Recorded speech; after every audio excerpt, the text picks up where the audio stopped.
happened to me on a dark night in 1976. It was December 19th, a day that would change my life forever. It was the day I died. You were dead for 19 minutes. When I came back, I did not come back the same. How do you feel? I did not come back alone.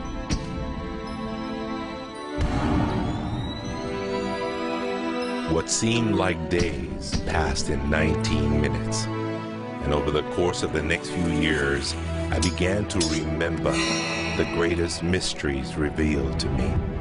Anything is possible.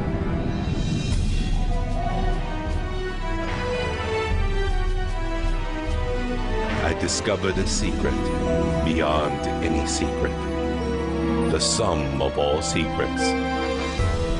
My eyes have seen the sun. You have seen nothing. It's out there, and I will find it. You will find nothing. It's like Solomon's gold.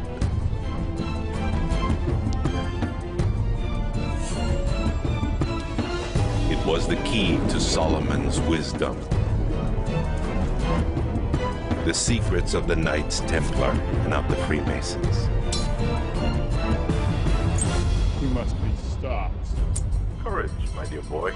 Be strong, be brave.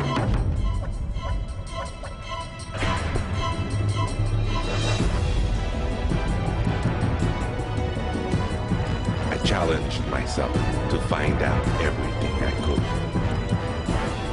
I found great teachers who knew this and began to seek them out.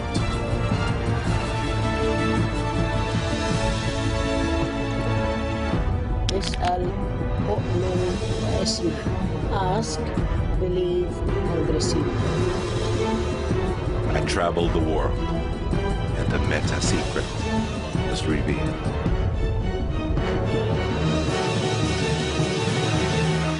Time has come. I became a messenger to deliver all that was made known to me.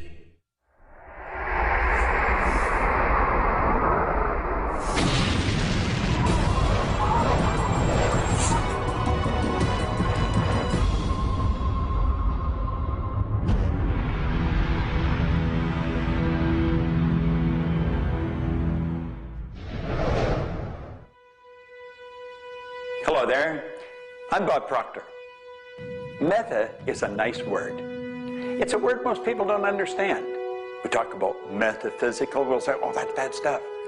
No, it's just what you can't see with these eyes.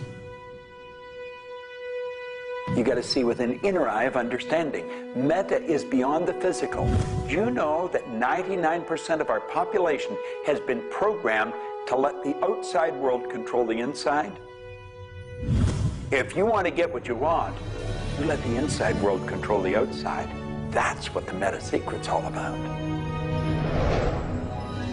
The meta secret to wealth and abundance is doing what you love, following your passion, enjoying your life, being grateful for this moment, realizing that in fact you already have wealth and abundance. You have wealth and abundance to the level that you allow it in your life. Expand your level of openness, deservingness, and you can have more wealth and abundance right now. How do you become more wealthy? You become more grateful. Studies here in the U.S. show that grateful people earn more money and are better at innovation. So the first step to becoming more wealthy is become more grateful. Find the good in your world right now, and you'll take a first step to become more wealthy. The meta secret to wealth is knowing exactly what you want and then being willing to pay the price to get it. Most people think that wealth just comes out of having this impression in your mind that you're going to live an abundant life. And that's an important piece of it, but it's incomplete. If you look at the word attraction in the law of attraction, the last 6 letters spell action, A-C-T-I-O-N. One of my favorite words is satisfaction. We all want to have satisfaction. And again, in Latin, satis means enough. Enough action, satisfaction, enough action produces the result. You know, I've been very, very successful with the Chicken Soup for the Soul books, and everyone thinks, oh man, you were lucky, you had this great idea. And we use the law of attraction. We visualize and we put up posters around our office that simulated bestseller lists with our name #1. We visualize bookstore windows full of Chicken Soup for the Soul books, all of which came true. But there's a asking and a believing and a receiving, the 3 steps that I think of in the law of attraction. And the second part of believing is taking action. Because if you believe that your action is going to pay off, you'll take the action. So believing doesn't just mean like sitting there going, I believe I can be wealthy. It means doing the things that produce wealth. The key to abundance is to act in spite of fear, act in spite of doubt, act in spite of worry, act in spite of inconvenience, act in spite of uncertainty, act in spite of anything. If we're talking about metaphysical, we're talking about beyond the physical.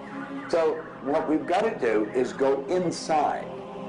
We have been programmed to live from the outside in. We're letting what's going on outside of us control what's going on inside. If we're going to get into the meta side of our own personality, we've got to get away from this physical instrument we've got and move into the higher side of our own personality. And start to understand that we live simultaneously on 3 planes of understanding. And we work from a higher to a lower potential. If you're working with electricity, any electrician, any engineer will tell you that you have to work from a higher to a lower potential. If you go contrary to that, you're not going to get any use out of the electricity. Well, when you're working with the mind, you don't start with the physical and work up. You start with thought and work down. Thoughts are of a spiritual nature. Spirit's omnipresent. Where's thought? Thought's omnipresent. 100% evenly present in all places at the same time. I can be underwater and think. I can be in an airplane and think. I've had the pleasure of working with a couple of the astronauts that have been on the other side of the moon, and they could think. Not only could they think on the other side of the moon, they could transfer their thoughts to somebody here on Earth. It's just a form of telepathic communication. You know, it's been said that if you build it, they will come. I think if you build it, and you build something with true excellence, and you distinguish it in the marketplace, and you come up with a selling proposition, and you are aggressive in your marketing to the world, it's possible that people will come. But it's not inevitable that they will come. And sitting around passively visualizing things is not likely to get the world beating a path to your door. My meta secret about wealth ultimately is you've got to create a lot of value for a lot of people. And if you do that, you will bring a lot of wealth back to you.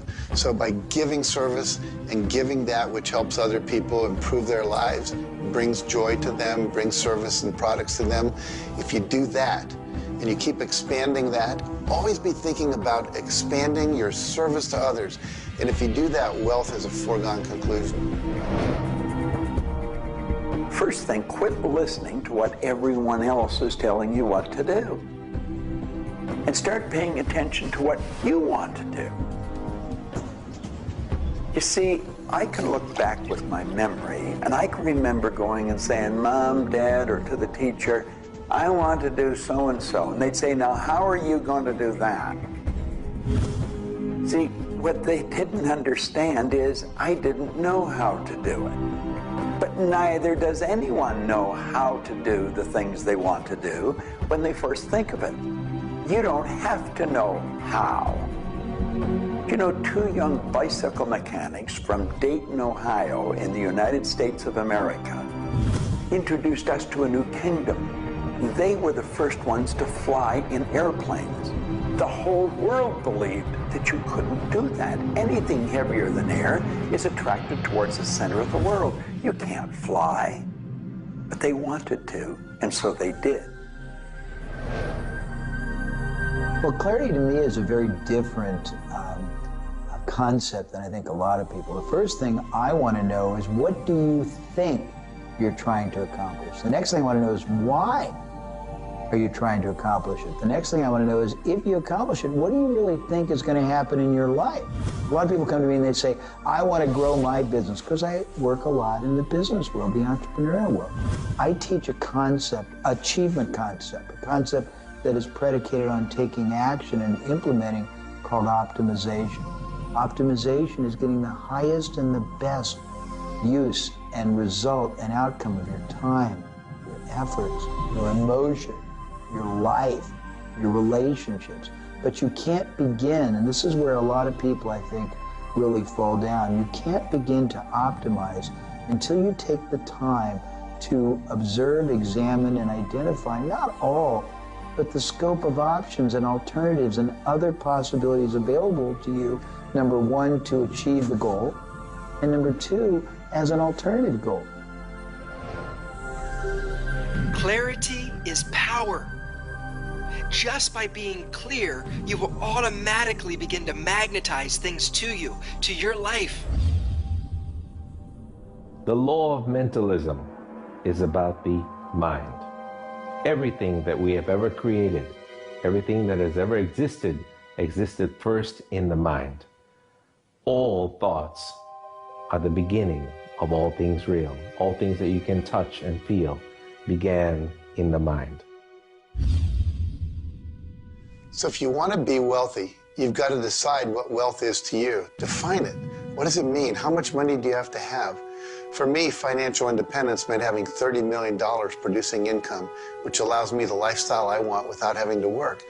And so I've achieved that. But I knew exactly what I wanted because I looked at what it would cost me to live my lifestyle. Most people don't know their net worth. They don't know their income levels of what would be required to produce what they want. They say they want to own a yacht, but they don't know what a yacht costs. They don't know what it costs for the slippage fee. They don't know what it costs to maintain a yacht. So go out and create your ideal lifestyle and then figure out exactly what it would cost to live it, and then set that number as the number you want to achieve. Then believe you can achieve it. Visualize it every single day. Take action when the action comes. Ask for what you want. Reject rejection. Give up any idea of failure. Just persevere until you continue on, until you produce the result you want.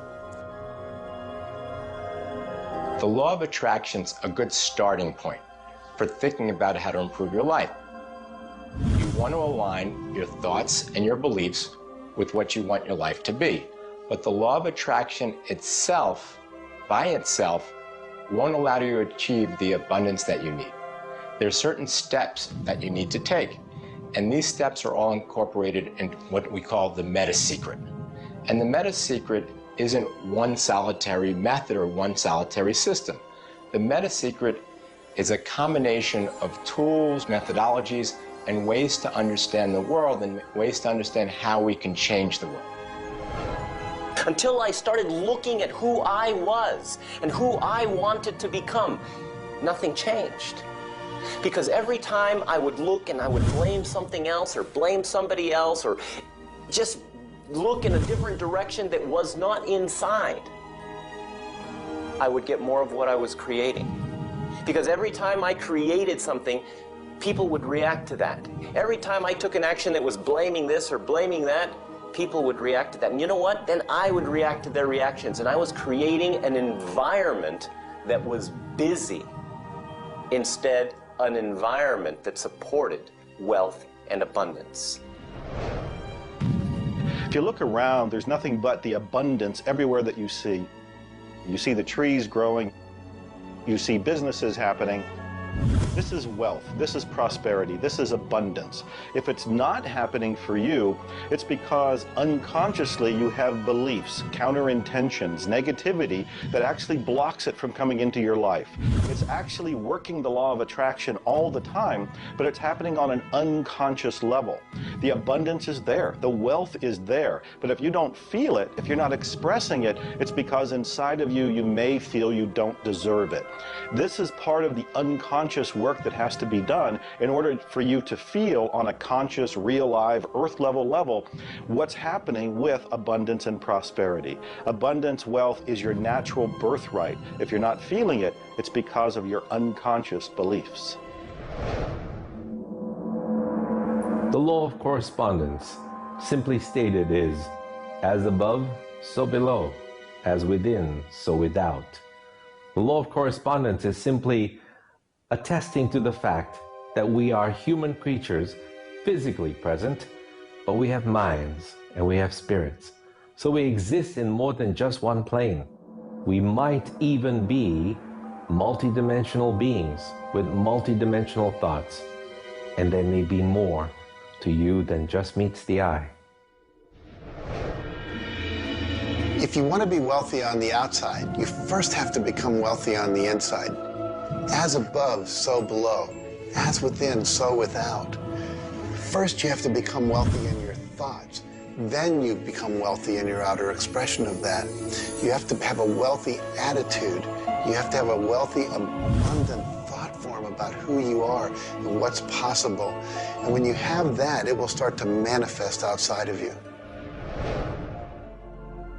If a person wants to take a quantum leap rather than incremental steps, they have to begin by understanding that they can do that.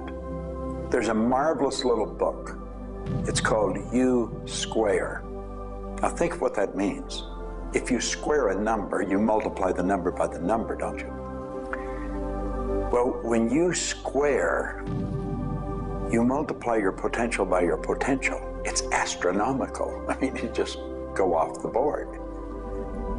The man that wrote the book, Price Pritchett, he said, when you're looking at a quantum leap, he says it looks ridiculous, utterly. But in retrospect, it looks like a natural thing to happen. It was without effort. It's with ease. And that's what quantum leaps are. What you're really doing is getting rid of limitations in your mind, and you're letting your mind just take off and build a great big idea. And you start before you're ready. You defy what the masses are controlled by. You've got to move into a space all of your own. Understand you're working with an infinite power that's omnipresent.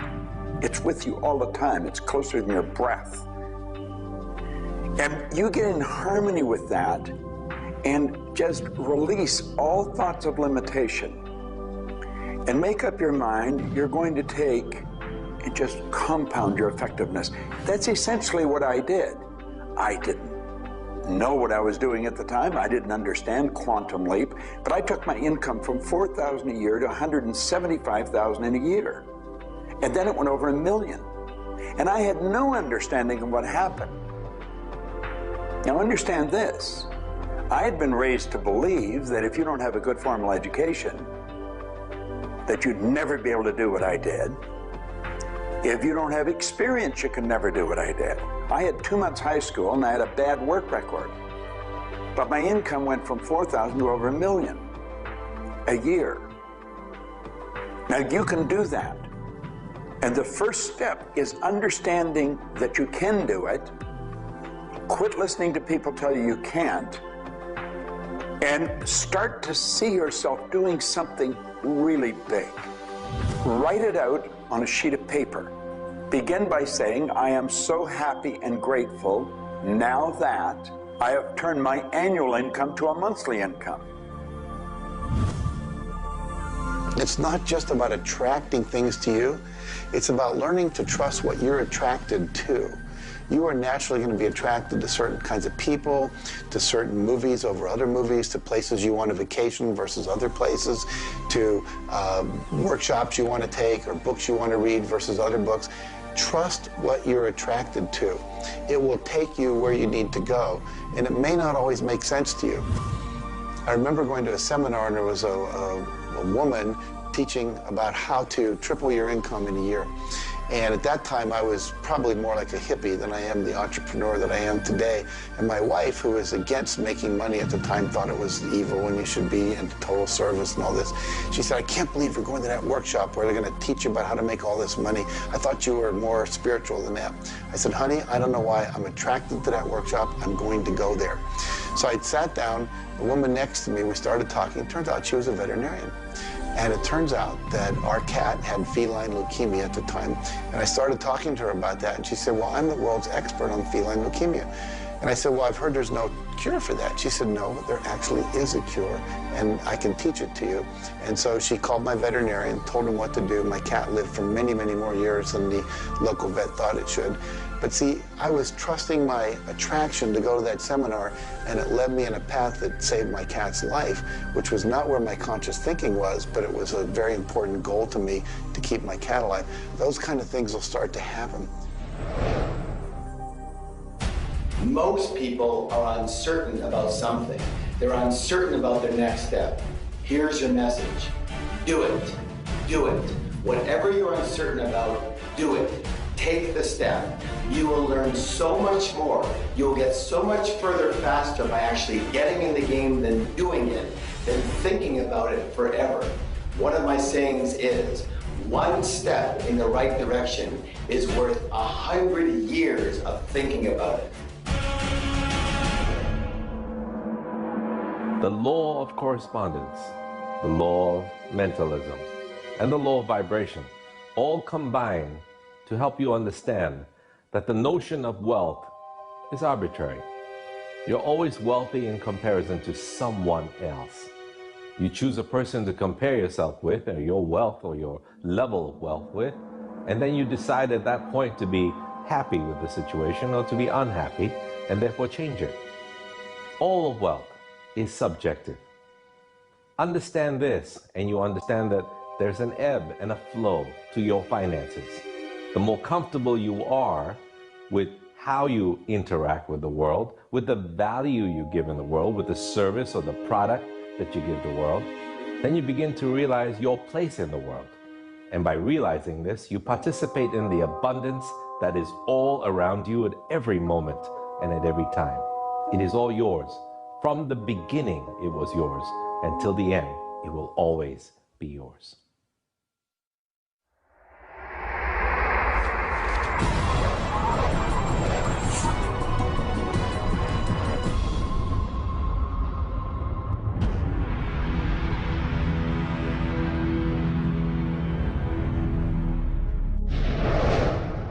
The meta secret to relationships is to know that the universe is giving you love right now. When you give love to the universe, when you give love to another, you will receive love in turn. Love is the essence and nature of relationship. Relationships are a two-way street. It's not just about taking and giving and receiving and getting what you want, but it's also about giving. I like to say that each person should take 100% responsibility for the quality of the relationship. Because if you take 50-50, whenever it's not working, it's going to be their 50%. So if you take 100% and act as if everything in the relationship, you're creating it, and when it isn't exactly what you want it to be, say, how am I creating that? Take that curiosity and use it as a tool. And when you get the answer like, oh, I'm not coming home on time, I'm not listening, I'm not doing this, then you have the opportunity to shift and do the thing that produces relationship. A friend of mine wrote a book called Making Relationships Work. And the idea is there is work in making the relationship work. So be willing to do the work. Give as much as you get. The more you give, the more will come back. To have a better relationship with anyone in your life, first you begin by having a relationship with yourself. Treat yourself the way you would your very dearest friend. Love yourself regardless of all the crazy shenanigans you pull. Believe me, I do this every day. So if you want a better relationship with someone else, love yourself. Relationships are part of what the universe is giving you as a gift. The first and most important relationship is the one with yourself. When you love yourself, you heal yourself. When you love yourself, you become a magnet that people want to hang around, and you begin to attract other people and new relationships. It's all based on love. It's all based on non-judgment. It's all based on total acceptance. The universe has a relationship with you right now, and the universe wants to give you more. Are you ready to accept it? The concept that I can't live without you is a tragic statement to me. The idea that I need somebody else to complete my life, I need somebody else or my life's not worthwhile is a very sad statement, and I think someone needs to take a good look at themselves when they say that. When you start to think that thought, stop for a second and realize life is full of stuff, and sometimes stuff is potholes, and sometimes stuff is bridges are out ahead, and sometimes there's a detour in life. I heard somebody once say that sometimes the most beautiful scenes in life are the ones we observe on a detour. Have you ever gone on a detour and realized that your life wouldn't have been the same if you hadn't taken that twist or that turn in your life? Next time stuff happens, take a look. Maybe there's something better right around the corner. The law of cause and effect tells us that there's no such thing as coincidences. Everything that happens in this world happens because of a reason. Someone, somewhere, created a cause. It may not be something you are aware of. It may not be something we can even begin to realize or see at this level. But at some level, someone, somewhere, or a group of people, or even us, may have created it. And so as a result, we see the effect. We see the effect around us. We see the effect everywhere on this planet. Everyone asks me, Jay, how in the world can I have a better, a happier, a richer, a more joyous relationship? And it's very simple. First thing is you got to slow down enough to be externally focused. It's all about them. The more interested and externally focused you are on the other person, the more extraordinary their experience will be, and the more naturally they'll reciprocate it. The second, and you're watching me, and I've got a serious side, and you know that, but you got to get in touch with your childlike sense of curiosity, of innocence. The third is you got to be in the here and now, and that's so trite and said so often, but being in the here and now means connecting deeply and being aware of what people are saying and looking at them and being responsive to their feedback and their mannerisms. And the last thing, and the easy thing, is to, again, as I said earlier, enjoy the process. We are so busy, so stressed in our life, trying to get from one thing to another, trying to multitask, that the greatest way to have wonderful relationships is to commit. Commit, not just the time, but your being, to being there, to connecting. For me, the meta secret to relationships is to be the person you're looking for. Whatever it is you're out there looking for, be that and give it away. If you're looking for someone who's loving and kind and compassionate and generous, you need to be loving, kind, and compassionate and generous. Whatever it is you want, you've got to be that and express that out into the universe. And whatever you express out is going to come back multiplied. The meta secret of relationships is for you to develop an identity that brings out the best in your partner and helping your partner to be the best that they can in order to bring out the best of who you are. Criticism seems to be a big problem. If you are really secure in yourself and somebody criticizes you, it isn't going to bother you. Now, if you're insecure and somebody criticizes you, it's really going to bother you. You see, 9 out of 10 times, the person that's criticizing you really wants to help you. They just haven't really learned how to communicate effectively. But let's not let somebody else's criticism or their way of helping us shake us. If we're solid in our own self, and we really understand ourselves, then we can handle it and it won't be any problem. If criticism really rattles your chain or rattles your cage or really upsets you, it's not the criticism that upsets you. It's not the other person's opinion that upsets you. It's how you react to it. And you see, if you were really solid within yourself, you would respond to it. You would thank them for it and say, but I really don't choose to do that. Or you'd say, well, thank you, that's probably a good idea, I'll try it. But they're not going to knock you off track. So it goes back to have a good, sound self-image, a good image of yourself. Maxwell Maltz wrote a beautiful book on that way back around 1960 called Psycho-Cybernetics.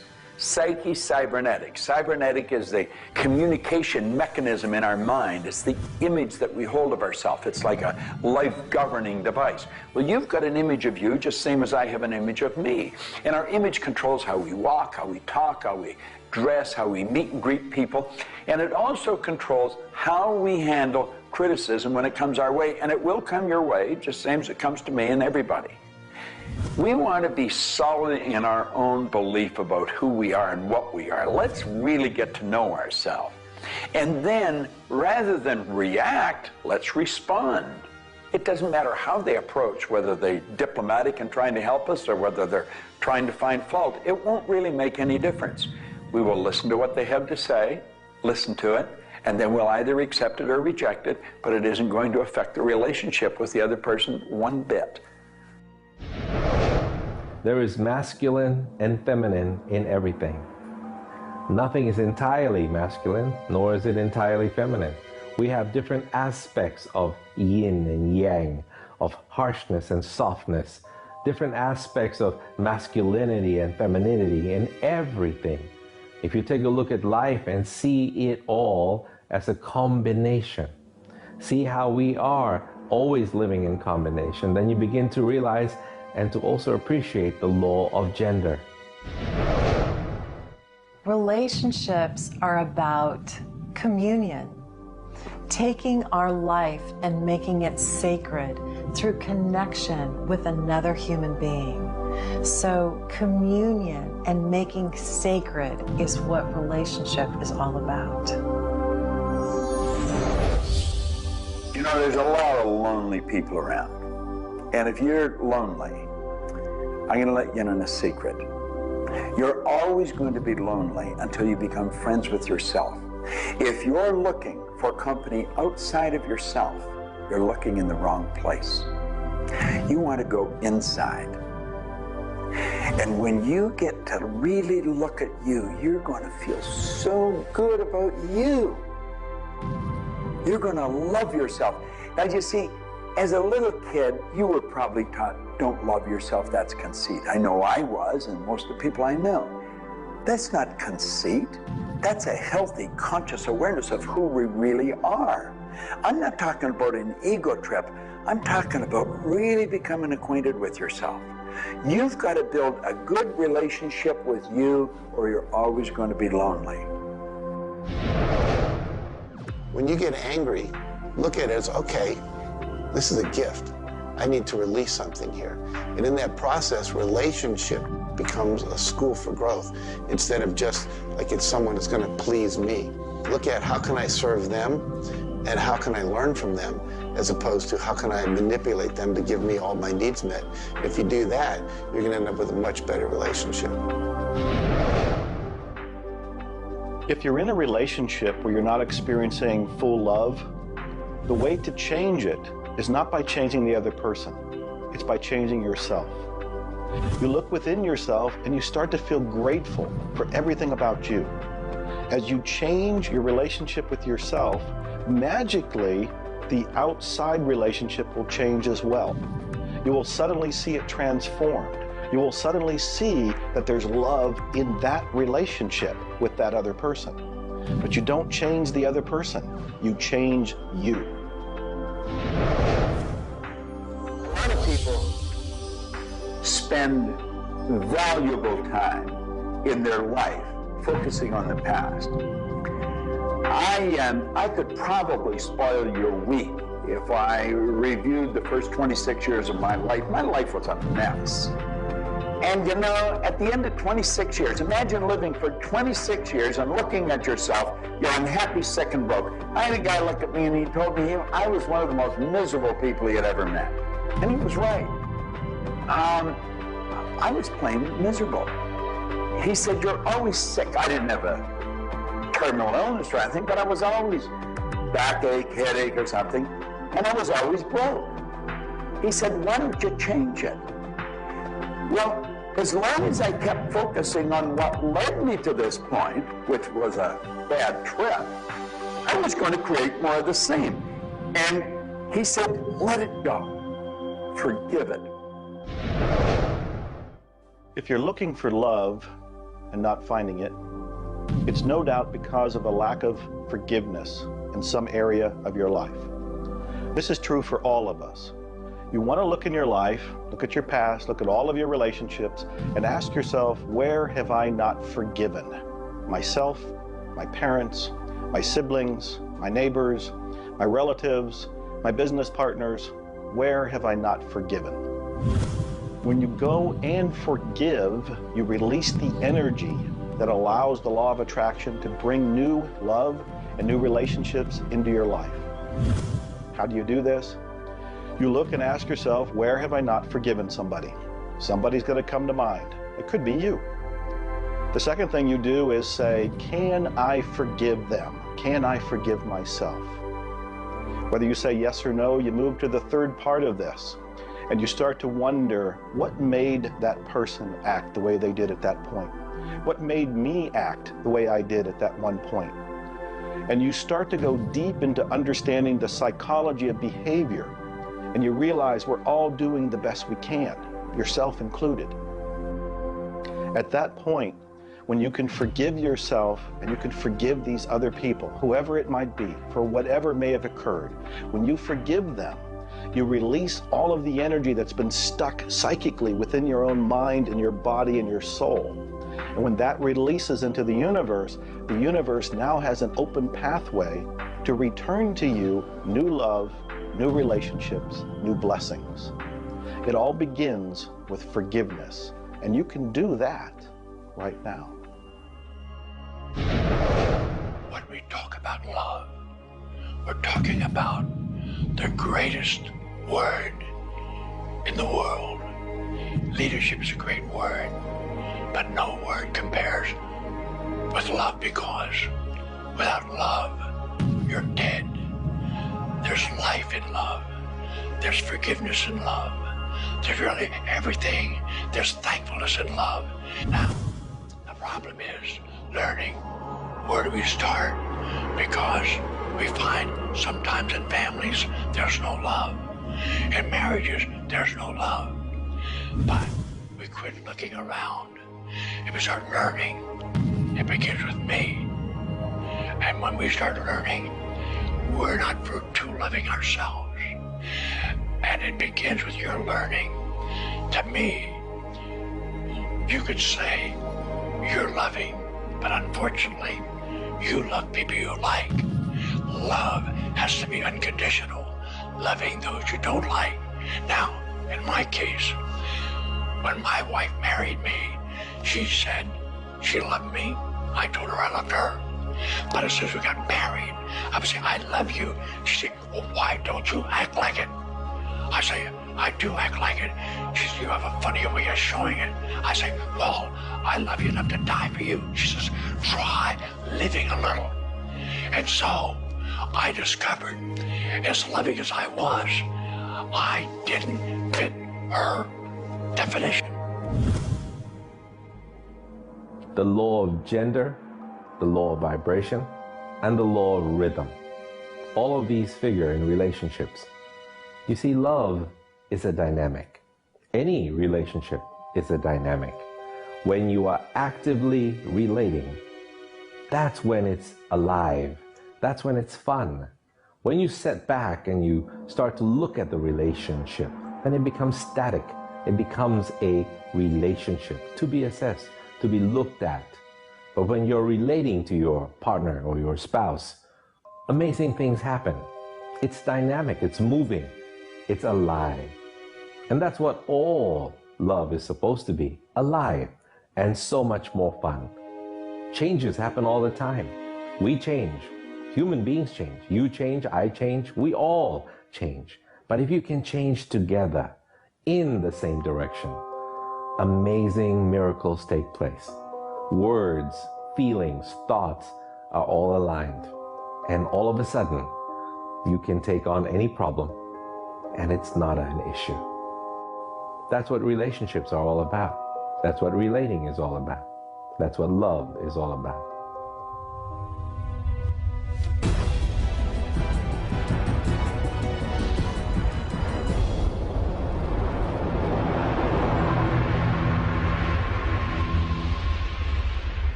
初めに言葉ありき、すなわち、クリエイターなるものはやはり言葉、振動を用いて全てを設計されたんではないかと思うんですね。そして、その、振動の、設計図は非常に緻密なもので美しい共鳴振動にあふれたものであったことでありましょう。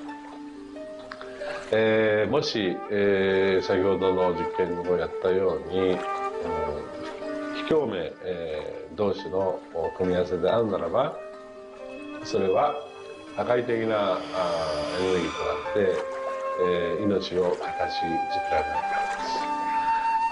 私たちの体は最終的にクリエイターの、いろいろな、試行錯誤によってだんだんこう単純なものから、微生物だとか海の中のものとかそういうものから、小動物始まって複雑なものになっていって、最後の芸術作品として、クリエイターなるものが作られた結果、私たちはあるというふうに思うんですね。その本来の設計というものが、バランスの取れた振動の組み合わせというものが、何らかの要因によって崩れていくときに私たちはストレスを持ち病気になっているんだというふうに考えています。As you've already seen from Dr. Masaru Emoto, water makes up 85% of our body. And the thoughts we think actually create a vibration in the water that has memory. And so you have to think positive thoughts. Again, we go back to forgiveness and letting go, thinking positive thoughts, expecting to be healthy, not listening to what people tell you, not taking in beliefs. I have been out in the sun my whole life.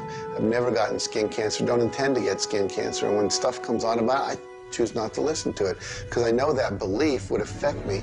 So I believe that I am a person that my spiritual connection keeps me healthy. Also, though, I work on the level of the physiology of the body, the biochemistry. It makes sense to play at that level. I eat organic food. I drink healthy water that's not contaminated with chlorine and all the stuff they put in it, so I filter my water.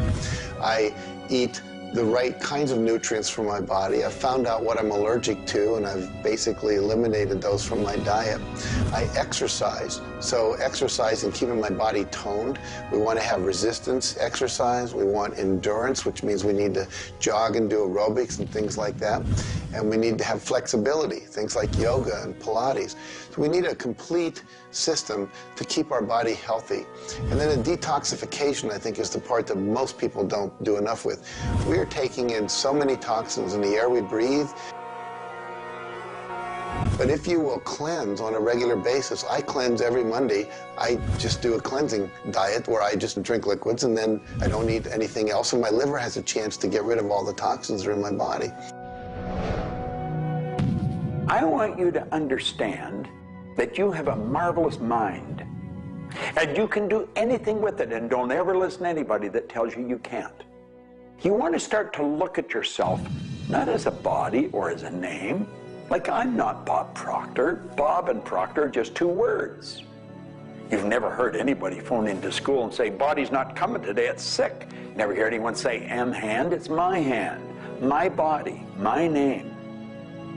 Well, you see, there's something wonderful about you and something wonderful about me, and it's the same thing. We have a marvelous mind. We're creative beings. Talk to your body. You're not a body, you live in a body.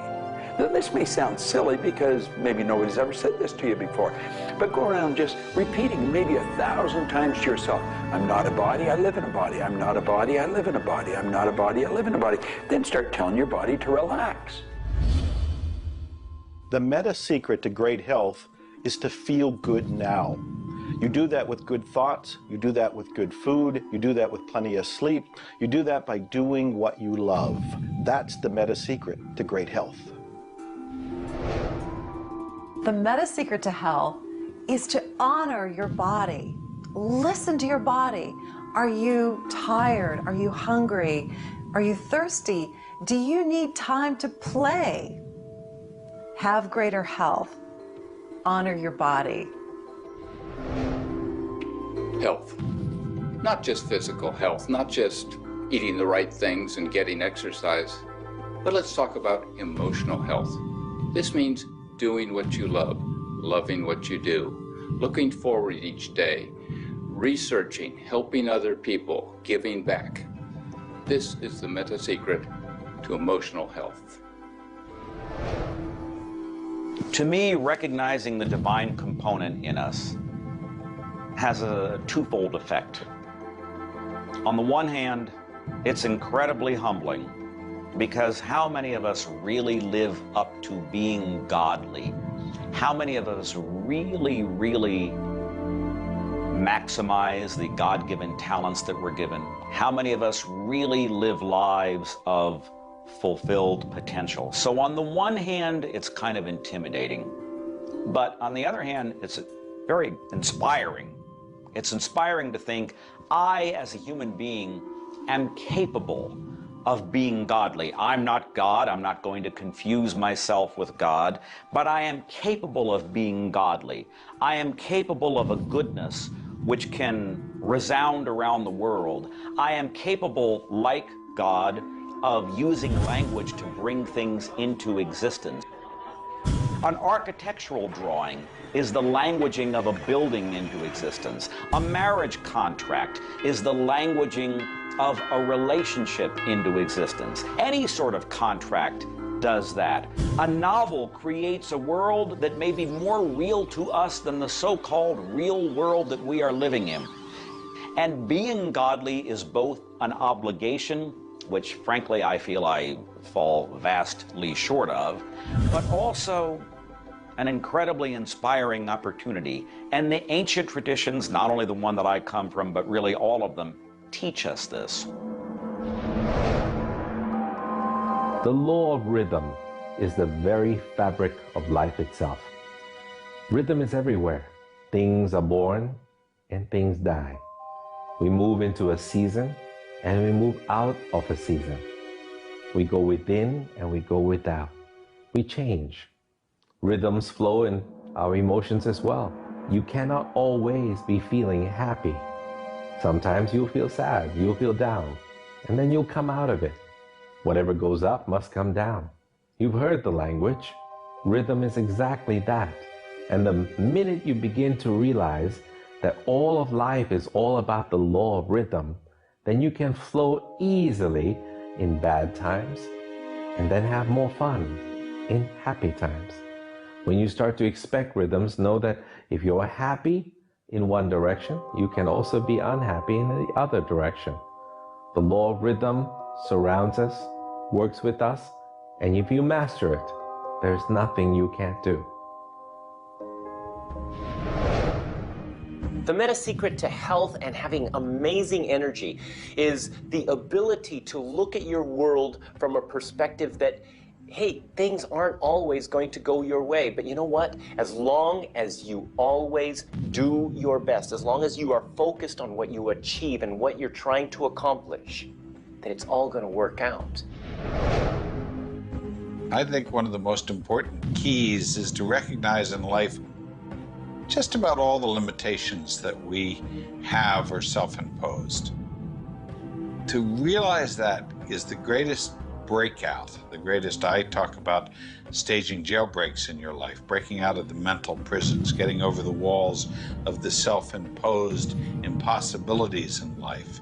And it is remarkable what happens when you realize, take a look at what really is holding you back. And very often, almost all the time, it's you. It's you. The power lies within you. See, humor is good. It really is. I don't really understand what it does to you, but I know it does something to your brain. Norman Cousins, who's gone now, but lived a long and very, very effective life. And he had been diagnosed with a disease, and it was killing him. He was literally dying. And one day he got thinking to himself, if sadness and sickness are hooked together, then happiness and health must be hooked together. And so he had people bring in old movie films of Laurel and Hardy and all kinds of different old actors, funny stories. And he started to play them. They made him move out of the hospital. So he rented a suite of rooms in a hotel. And he had these movies playing all the time. And he was laughing, a real belly laugh. And he got better. Now, I think you know when you're laughing, you're feeling good. Start to laugh at yourself. When you make a mistake, laugh at yourself. Don't get serious with yourself. It plays a very, very important role in a healthy, relaxed life. If you want to study it further, get into some of Norman Cousins' material, and he'll explain exactly what it does to the brain that controls the vibration of the body. Start laughing a little more. Have fun. The mind can't be all it is designed to be without the body being everything it was designed to be. But we basically thwart both. Or you can have a great relationship. You can have a great financial situation. You can have a great family relationship. And the big problem in our society, certainly in Western society, people don't exercise, 92% of people don't exercise, they don't eat nutritious things, they don't complement to compensate. It's very simple. And if you break it down to the little steps like eating an elephant, you'll have the most rich, satisfying, fulfilling, gratifying, liberating life, but you gotta balance it. Health is all up here. All I know is right now, I don't have a voice, I don't have good sight, I don't have a hearing.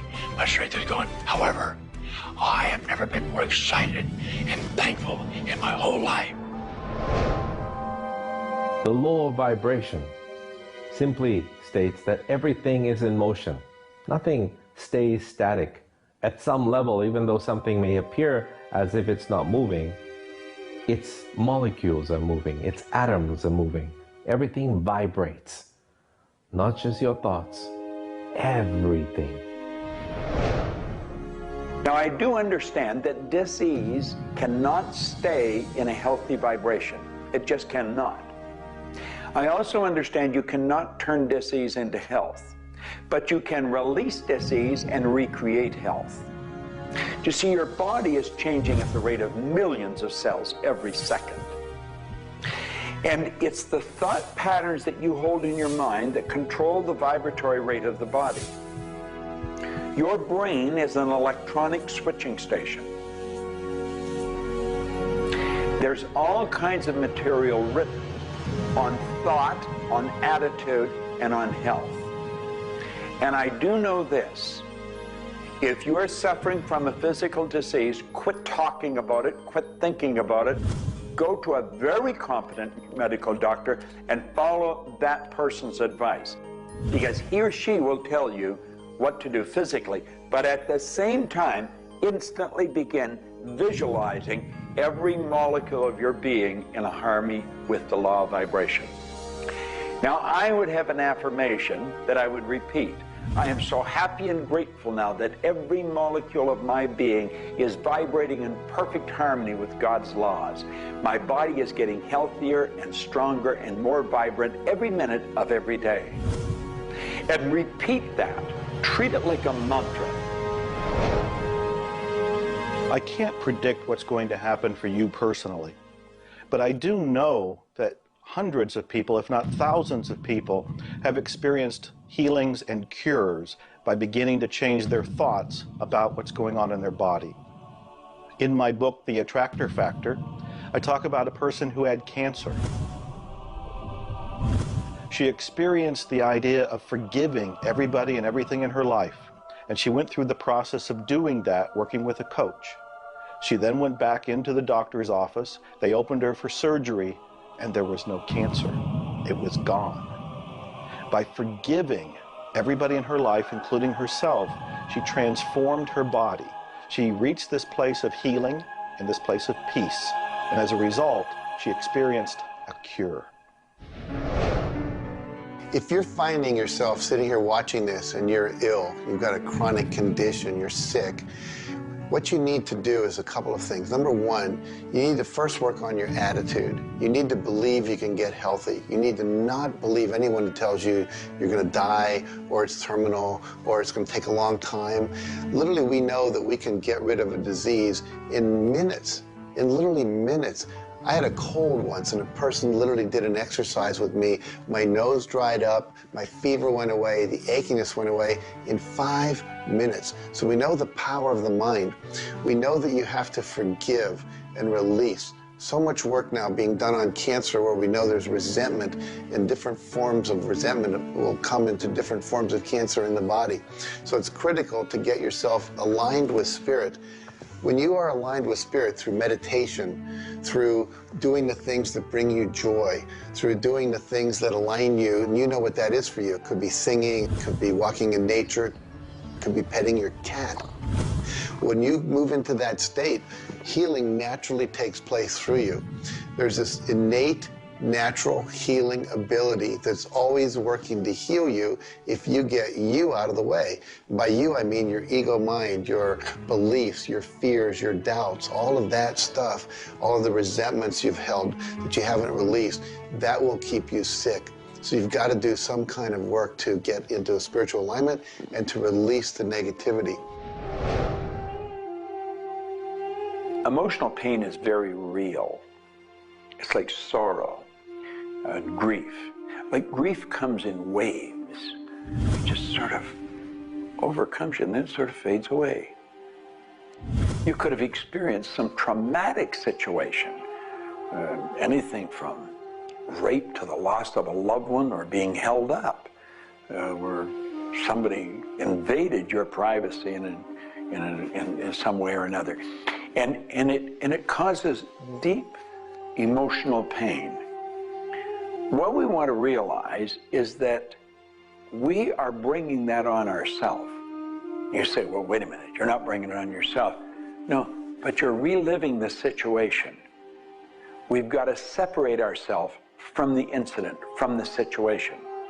We've got to realize that it's a very real part of life, and attempt to separate ourselves from it and deal with it as best we can, and then let it go. Otherwise, we're going to carry it with us, and we're going to keep experiencing it over and over and over again.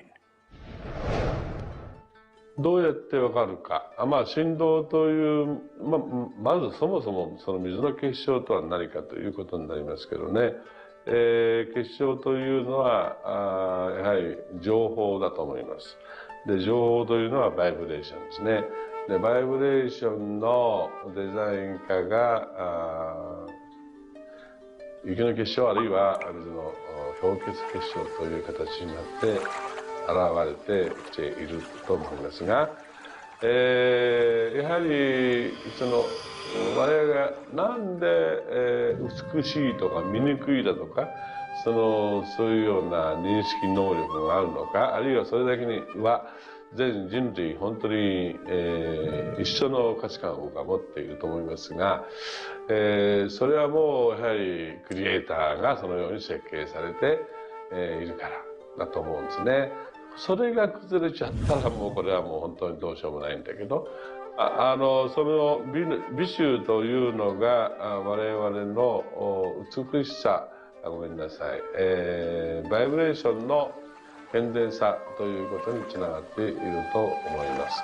水は神が自分の意機あるいは意図をまんべんなくこの宇宙に伝えるためのキャリアとして、作られたものだと思いますね。ですから水が別の言葉で言うならば神の、一種のメッセンジャーということになると思いますね。それの形が大げさで言えば結晶という形で表されていると。で神にとってふさわしくないなと思うような現象については水はやはり結晶的にノー、良いものはイエスという判断を示すというふうになっていると思うので、それがなぜできるのかということになってくると、これはまた僕にとっては来世の研究課題かもしれません。Stress is caused, in my opinion, when we take our power and give it to the problem. We want to maintain the power. I'm in control of me. The power is going to stay with me. I am not going to let the condition, the circumstance, or the challenge that I may be facing control me. You can make a decision right now that you are going to maintain your power and you're going to let everything outside stay outside, and you know that when you're in a totally relaxed state, the solution to problems come. Quit getting involved in these sophisticated stress management deals. Release the stress. Let it go. You're in charge of your body. Just say peace, be still. Visualize a beautiful lavender energy flowing right into the crown of your head and circulating right through your body. And then start to imagine every molecule of your body vibrating in perfect harmony with God's laws. You're totally relaxed. You're in charge of yourself. There is no stress where there's relaxation. Be calm, peace, be still. Don't even use that word anymore. Get rid of it. Release it. The laws of cause and effect, of rhythm and polarity, come into play when we talk about your health. Your body is an amazing symphony. Amazing miracles taking place on every part of your body. And what holds it together are fields of force that we cannot even begin to understand. Every day, your cells are renewing until you have new organs generated all the time. And your body and your cells are repairing themselves even as they remove toxins from your body. I can't help to wonder sometimes if you gave that entire symphony a wonderful environment filled with fields of happiness and radiant joy and vitality, how that growing, renewing process might work a little bit better, sort of like happy children in a playground.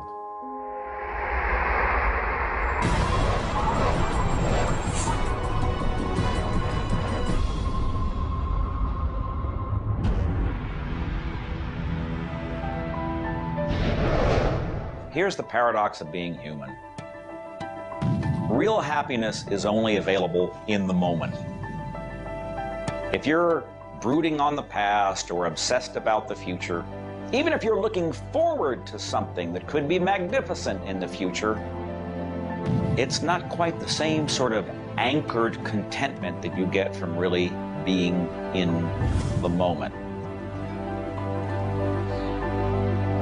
We human beings seem to be perpetually someplace else. That's kind of like one definition of the human predicament, the human condition. We are perpetually thinking about the past, the future, something to the right, something to the left, something else. I think the paradox to happiness is you do have to have dreams and aspirations, and you have to be anchored, rooted, and happy where you are. Not always easy to do, but I keep trying.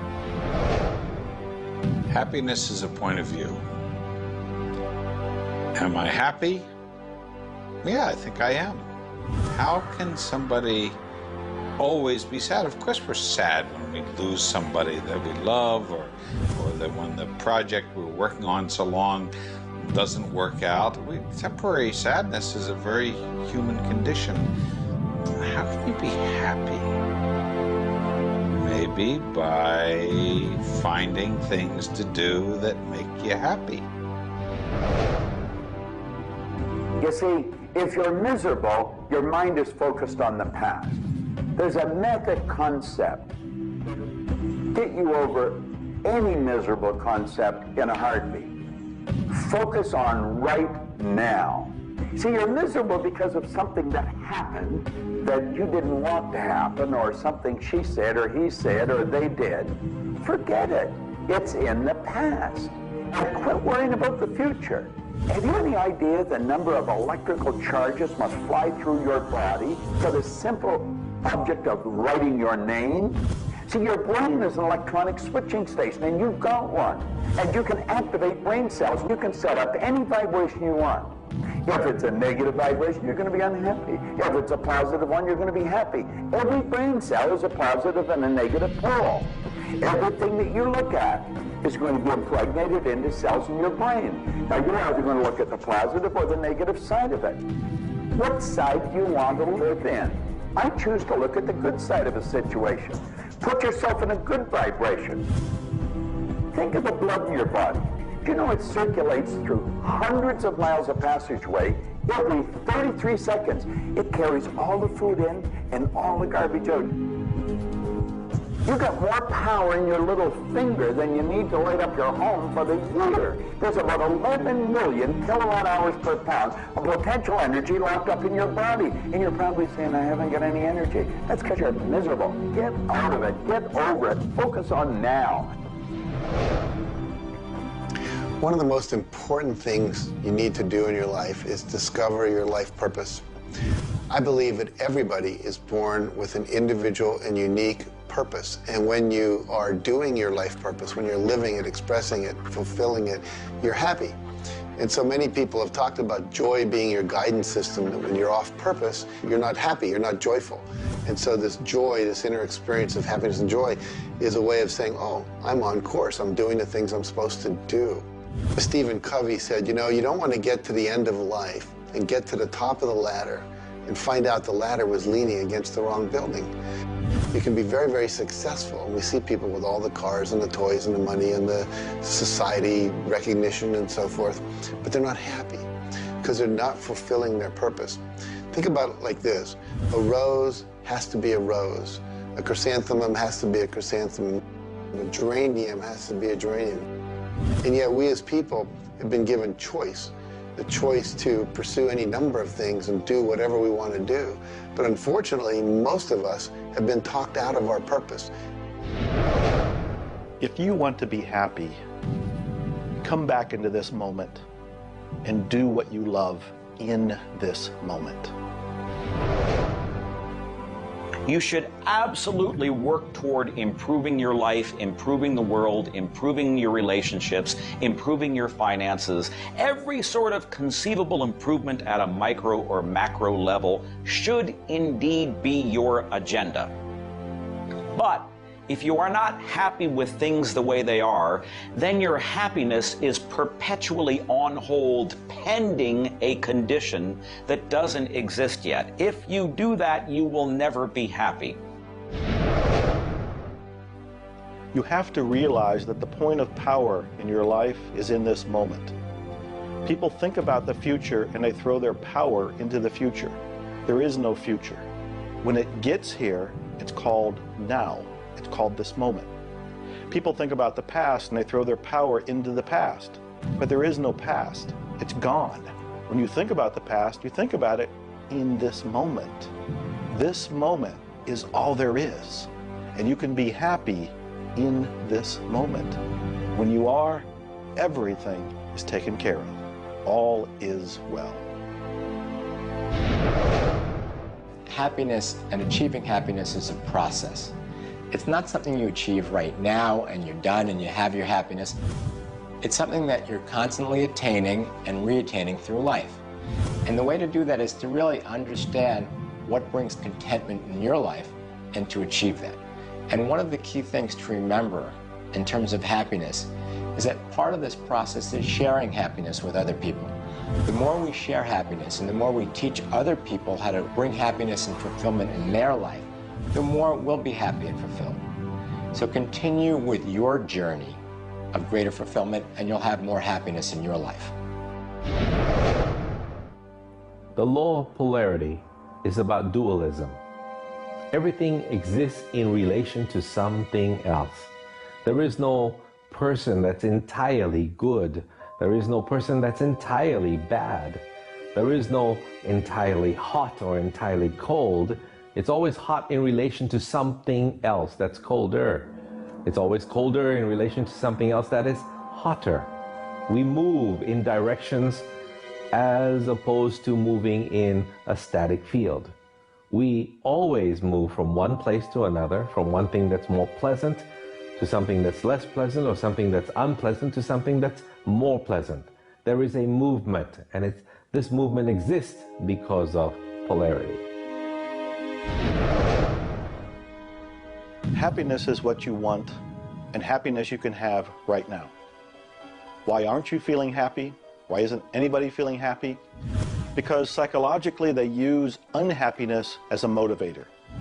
They think by being unhappy, angry, desperate, frustrated, whatever the feeling might be that's not happiness, that it will whip them forward. It'll make them take action. And it's something that actually shoots themselves in the foot. Because when you are happy now, which is available to you right now, you know what your choices are. You can see what your decisions are to be, and you can more clearly decide on what to do next.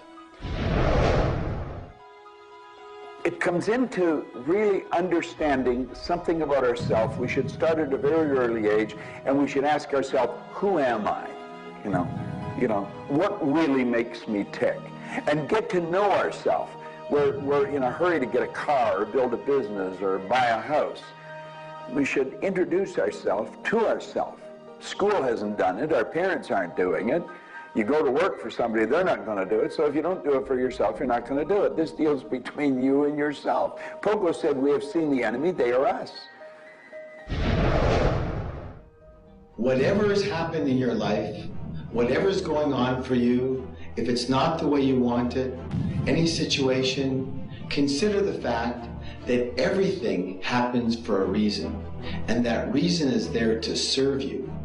How can you reframe this? How can you relook at this in such a way that helps you, that supports you, that puts you on the path to success and positivity again? It doesn't help you to be negative. It doesn't help you to wallow. All that can do is bring you down. It's time to change your mind. It's time to reframe, relook at it, have a new perspective, a new view, and put this in the light of this was there to serve you. There's no accidents in the universe. This happened for a reason, and that reason is there to help you. We grow up with the idea rich people aren't happy. Well, I know rich people that are laughing. They're very happy. And of course, I know people that are very wealthy and are very unhappy. I remember old Nightingale one time saying, since it doesn't make any difference whether you're rich or not, if you're happy or not, you might as well be wealthy. And then if you're miserable, you can at least be miserable in comfort. We've got to understand that all the money in the world is available to us, but we have to earn it. Now, that does not mean we should work. This is where the meta secret really comes into play. Working happens to be the very worst way to earn money. We should work for satisfaction. People should go to work at what they love doing. When we think of work, what we're really talking about is how we spend our days. Work has probably a bad energy attached to it. We should spend our days doing what we absolutely love to do. When it comes to the fear of failure, you look at your life and you ask, if I pursue my dream, my passion, my love, and it doesn't work out, will I still be okay? Can I still love myself? Will life still go on? When you realize that the answer is yes, you remove the fear of failure. When you remove the fear of failure, you have energy to go forward and actually make it a success. Well, what about the fear of success? When you are successful, you can make a difference in the world. If you really want the world to be a happy, prosperous place, contribute a happy, prosperous person to it? You. The meta secret to happiness is that there is perfection in imperfection. That when we accept our environment for what it is and the people around us for who they are, we can make a big difference. Happiness. What makes you happy? Everyone is not the same. For me, it's research. I love researching and writing and putting multimedia programs together. And this allows me to do something else that I love, traveling the world. I travel more than 6,000 miles, that's 9,000 kilometers, every week. I've been to more than 52 countries. I board an airplane every 2.5 days. I've been around the world more than 16 times in just a couple of years. I enjoy that. Meeting new people, meeting new audiences, helping people. What makes you happy? That's what makes me happy. A key component to lift yourself out of depression is human connection. Go connect with another human being. Another powerful tool is movement. And a third is laughter. Go play and have some fun and watch your spirits begin to lift. The meta secret of life is to realize that the journey is the thing. I believe the first thing a person should do is establish a purpose. Why are you even here? Why do you get out of bed in the morning? Why are you living? I honestly believe every one of us are hardwired to do something. So how do you decide on your purpose? You decide on it by asking yourself, what do I really love doing? So you have your purpose. This is what you're going to do with the rest of your life. And then you build a vision. Then your goal is taking a bite out of that vision. Now, when you do that properly, you're going to love what you do. When you wake up in the morning, you can't wait to get going, and you're going to be doing it until you go to bed at night. Therefore, all of your day, all of your hours are filled doing with what you love to do. That's called living. Everything else is dying. See, there's a basic law of life. It says create or disintegrate.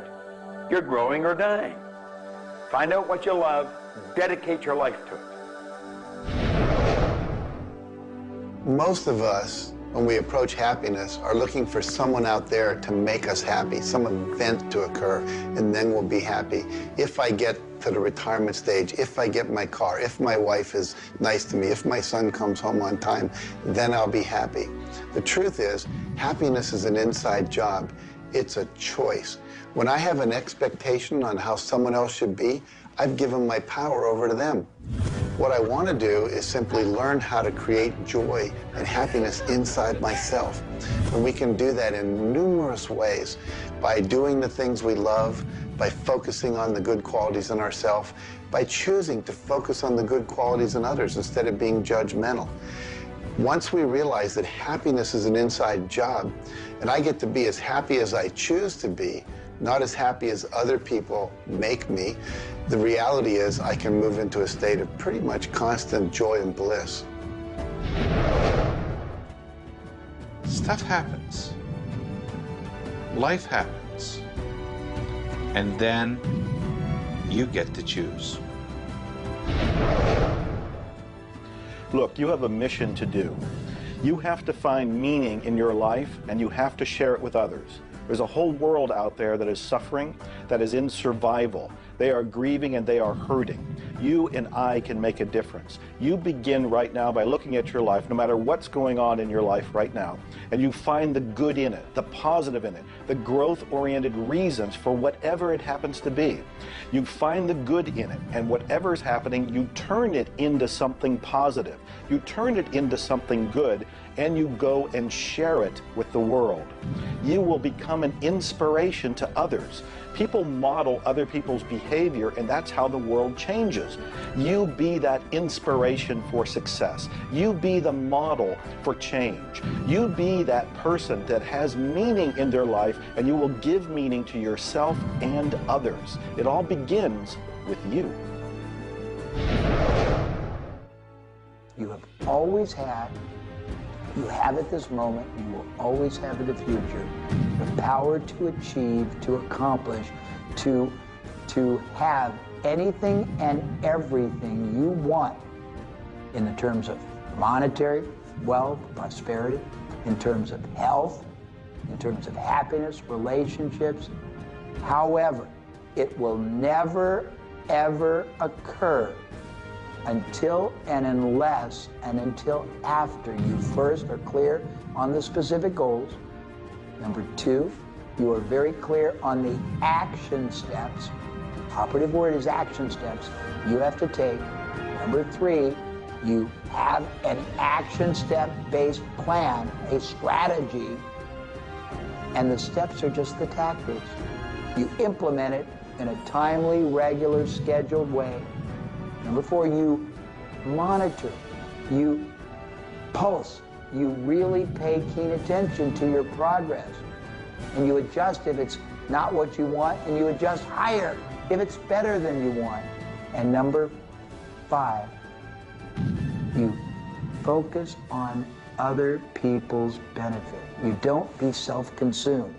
You do those five things, the world really is your oyster. Do you know, you find people that are quite comfortable with what's termed uncertainty. The truth is there isn't any uncertainty. There's only the law. And the law decrees that everything happens the way it's supposed to happen. If we build the image in our mind of what we want, and we're true to that image, that'll control the vibration we're in, that controls what we do, and it controls what we attract. Now, the problem is, we let that image get out of the way every now and then, and we're controlled by something outside. And that takes us off track. We've got to correct it and come back on track. But a person that has direction in their life, there's no uncertainty. There's only good stuff coming. It's stuff that's going to cause the image in our mind to move into form. And so we wake up every day wondering what part of it's going to show up today and where's it coming from and who's going to deliver it. Every day holds something really good for us. Alfred Adler, the great psychologist, said, "I am grateful to the idea that has used me." I love that. Get a big idea and understand that you're going to see it move into form, and that's just as certain as the night following the day, because that's governed by law too. The laws of correspondence, of vibration, polarity, and rhythm come into play when you talk about the meaning of life and happiness. We make our happiness dependent on what other people can do for us instead of what we can do for ourselves. You know, there's a concept they don't teach you in school. It's called enough. Sometimes what is enough for one person may not be that way for somebody else, and we want more. And when you want more, you're setting yourself up for disappointment, because not always will you get more. Sometimes you do, but it's not all the time. I don't know who told us on this planet that everything is going to go our way. Sometimes things will go your way, sometimes they won't. We've got to learn to accept this. That's the rhythm and the flow of life. All of life is filled with possibilities. And when you see possibilities, well, it allows you to accept failures as not final. Failures are learning lessons. The American Indians, the Hopi Indians in the Southwest, well, they have a belief. Every day they wake up and pray to the Great Spirit, and they say, "Oh, Great Spirit, allow us today, this day, to make 20 mistakes." You see, they believe that by making mistakes, by failing, you actually learn more. You add to this wonderful fountain of wisdom that is called you over a period of time. And if you don't fail, they say, you don't learn anything. So how many times have you failed? I know I have failed a lot. But over the course of the years, I also knew something that was different. And that was that I was responsible for my own happiness. I knew that there was laughter everywhere, but I also knew that if I wanted to participate, that laughter has to come from inside, not from outside. And that's the nature of spirit, and that's the nature of who you are, and that's the meta secret to everything possible. This is our home. We have nowhere else to go. Earth gives us everything we need to celebrate life. Everything you do will either hurt or heal our planet.